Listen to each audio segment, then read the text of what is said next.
And while this stage requires courage, Unsheath your pens Unleash your truths. and reveal your hearts. For all we need is in here. Right now. in this haven, This sanctuary. In this, our ever-present shelter. I certainly think there is a shelter aesthetic.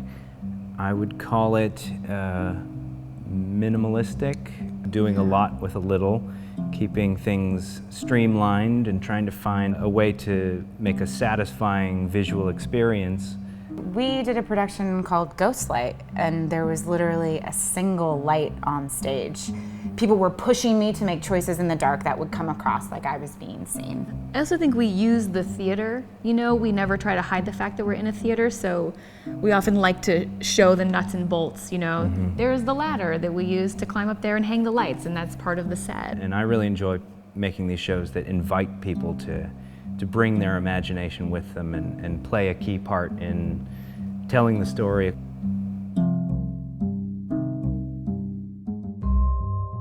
I think that if you had to focus on one defining characteristic of the shelter, it would be the general supportiveness of its members for other members. Everybody is willing to learn and grow in a multitude of different directions to make amazing theater. That was a good answer. Oh, thanks.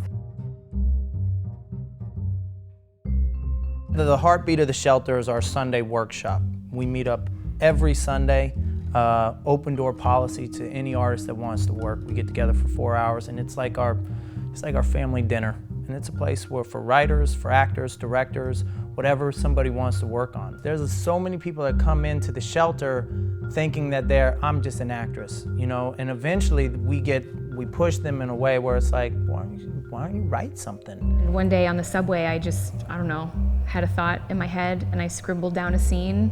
I mean, it was maybe like 5 to 7 pages or something. But I brought it in, and I remember my heart was beating so fast as people were reading it. I was like more nervous than I had been in a long time, just hearing words that I created in my head read aloud. And then people really liked it. There's gotta be a place where anyone can go. Our goal at the shelter is artistic growth. And we just feel that growth can't happen in a bubble. Community is essential, and that's why we have our Shelter Sunday, so people can come and grow, because you need to be challenged, you need to be protected, you need to be encouraged, you need to commune. I think it's important to know that you don't have to be limited by one thing. I think that we can be bigger than what we think of ourselves, and the shelter encourages people to change their definition.